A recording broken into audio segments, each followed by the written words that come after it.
ஓசூர்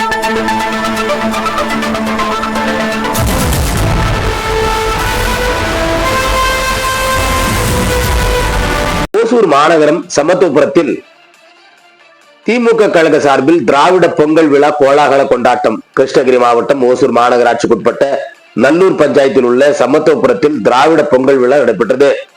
இந்த பொங்கல் விழாவில் புதிய பானைகள் வைத்து பானைகளுக்கு பூக்கள் அலங்காரம் செய்து பானைகளில் அரிசி, வெல்லம், சர்க்கரை உள்ளிட்டவை சேர்த்து பொங்கல் வைத்து பொங்கலை வரவேற்கும் விதமாக பொங்கி வரும் பொழுது பொங்கலோ பொங்கல் என பொங்கலை வரவேற்றனர். பின்னர் 2 பசுமாடுகளுக்கு மாலைகள் அணிவித்து பொங்கல் படைத்து சூரியனுக்கு நமஸ்காரம் செய்து படையலிட்டு பூஜைகள் செய்யப்பட்டு வழிபட்டனர்.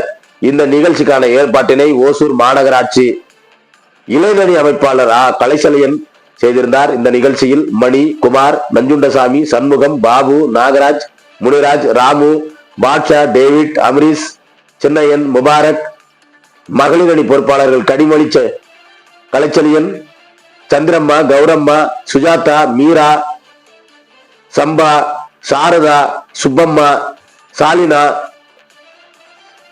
பார்வதி உள்ளிட்ட சமத்துவபுரத்தில் உள்ள பொதுமக்கள் மற்றும் ஜாதி மத பேதமின்றி இஸ்லாமியர்கள், கிறிஸ்தவர்கள் உட்பட பலர் கலந்து கொண்டு சமத்துவ பொங்கல் கொண்டாடி மகிழ்ந்தனர் என்பது குறிப்பிடத்தக்கது. ஓசூரிலிருந்து செய்தியாளர் செல்வமுடன் ராமச்சந்திரன்.